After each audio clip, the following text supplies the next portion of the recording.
right, I'm Elizabeth. And I'm Emily, and we're here to talk to you today about honoring ease and flow. Yeah, Emily, why don't you start? Tell me, in starting your own business these past few years, what have you learned about honoring ease and flow? Wow. So that's a big question. And I'll start by saying my biggest learning has been that in my all my years before getting to this point of starting this business and getting into coaching, I probably wasn't doing much honoring ease and flow.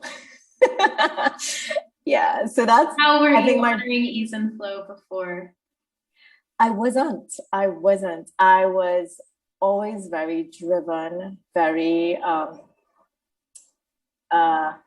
hyper achieving type. So I would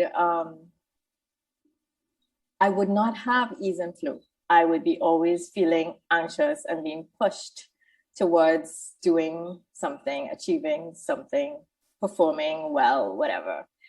And so I think in the last few years, I started to learn about ease and flow and that there was a different way of being.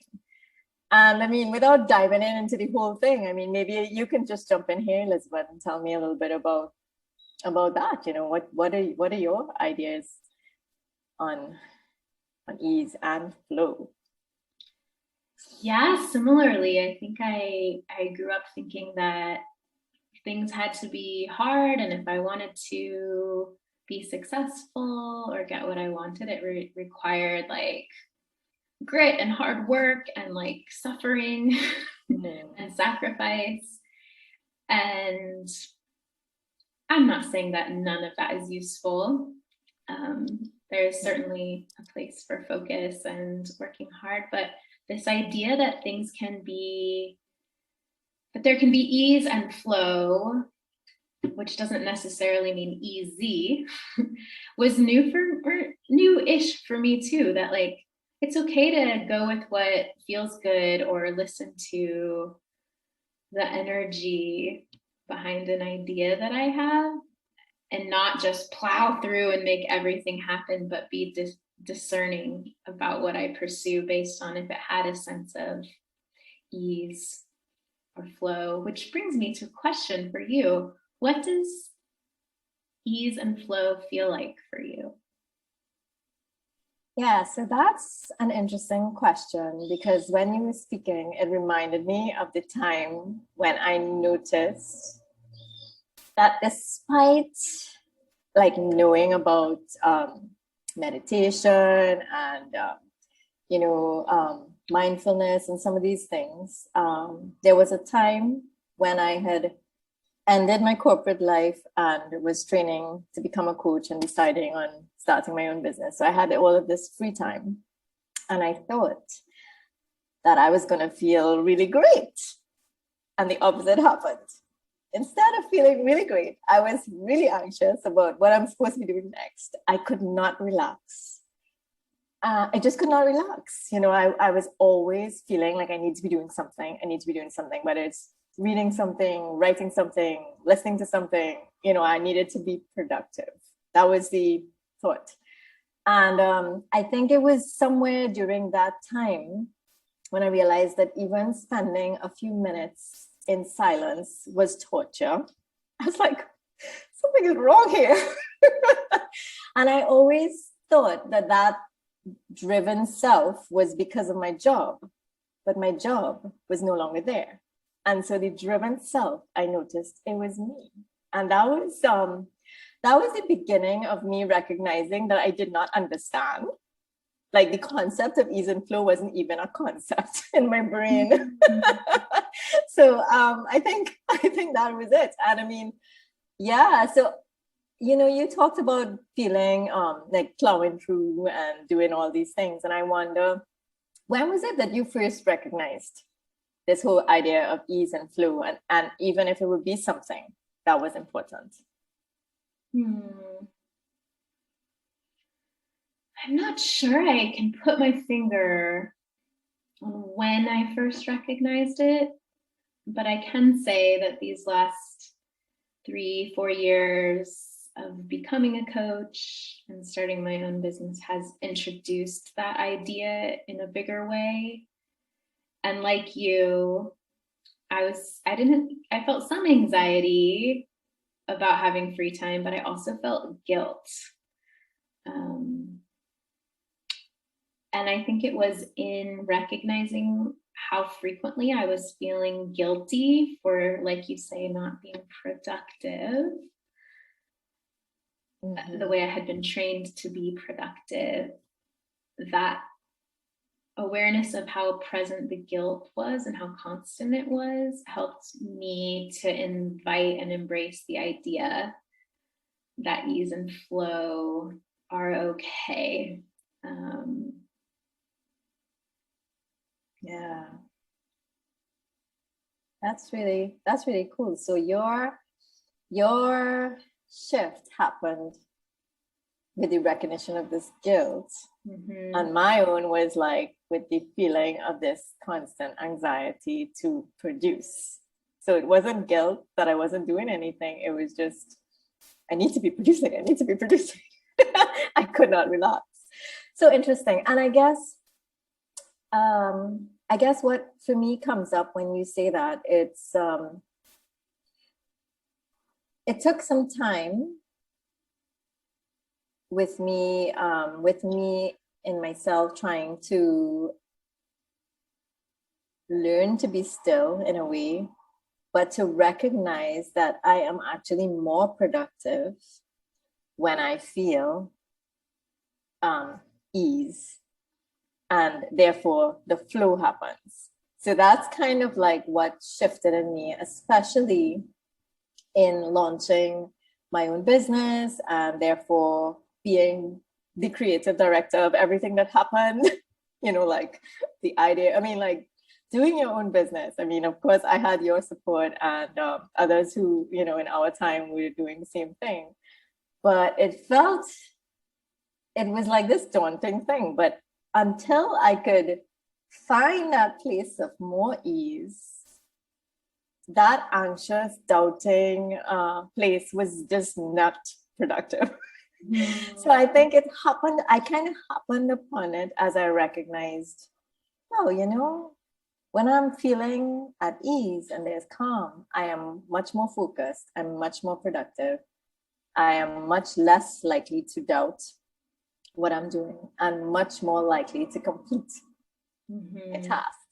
So that was interesting. That's like when I realized this ease and flow was important. Yeah. And how do you make the transition then from anxiety and doubt into like calm, focus, ease? Yeah, so that's another very good question. I think I just discovered there were times when I started to feel less anxious and more, for me, anxiety is usually in my stomach. So I would feel like all these butterflies and like all this excess energy. And when they're in my stomach, when I can actually breathe all the way into my belly, I know that I'm feeling my calm and ease. And so it was a combination of practices over time. But it was over time. First, I recognized that I couldn't relax. And then I allowed myself the time to like try, practice breathing or just being and that kind of thing. And over time, I think with many different practices, I can't put my finger on one. I eventually woke up one morning, and it's usually like a Monday morning. I woke up one Monday morning, and I did not feel that tension in my stomach. And I was like, oh my God, I feel calm and ease. That was it. That was how I recognized. So it was a progression for me. That was my own. I don't know how, I love what you're saying, that it's not a function of like, I do X, Y, and Z, and then I'm there, that it's a bodily experience of knowing that you are there, and it's hard to like put language or your finger on exactly, but it was slowly over time with some intention to get there. Yes. And you know what it feels like in your body when you are and are not there. Yes. So now what that helps me to do is when I am feeling the anxiety or the tension in my stomach, I can like do some deep breathing or maybe jump up and down, like getting rid of the excess energy for me helps, like literally jump up and down or dance around or do something like physical so that I can breathe freely. And once I get that ability to breathe all the way down to my belly again, I literally feel the tension loosen and I find myself back. So that's how I now can do it. But before it was like a long time. And I wonder what's your secret, Elisabeth, in terms of finding ease and flow? Yeah, I don't know that I have a secret. Or what have you discovered on your journey over there? My way is really being attentive to how things feel. And if they're feeling forced, or if they have a lot of should behind them, if they're constantly creating anxiety, then to really examine that. And if it is truly aligned with who I am and what I want.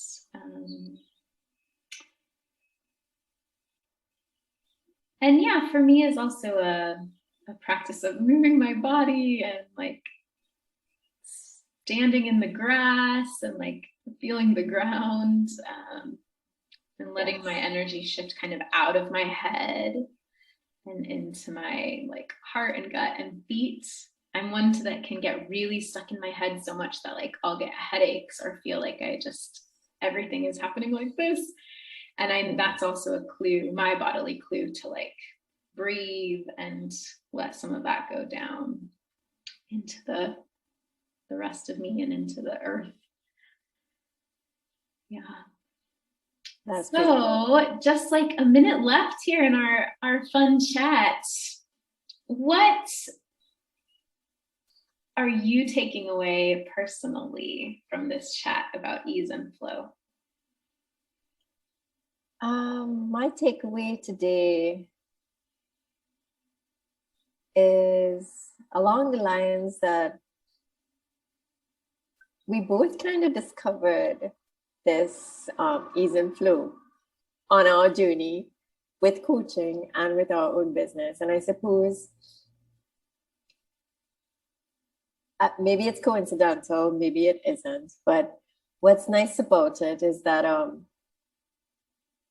I feel like we're always evolving and learning.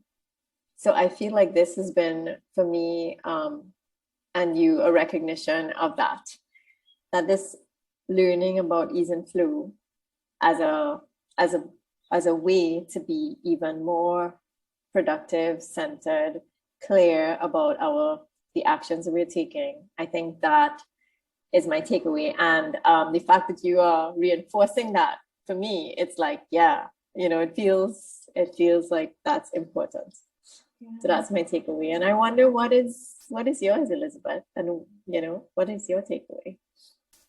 Yeah, similarly, it's a journey. We've tasted it, we've touched it, we're embracing it, and we want more of it. And this reminder that's a bit countercultural, that there is another way of life, of work, of living that is, centered in a different energy, one of ease and flow. Yeah. So I hope for people who have listened to us up to this point, maybe wondering about ease and flow, thinking about, do I have that in my life? So I hope we triggered some kind of thought process for you as to, where's the ease and the flow for you? Yeah. All right. I'll talk to you next time. Yeah. Until next time. Okay. Bye. Bye.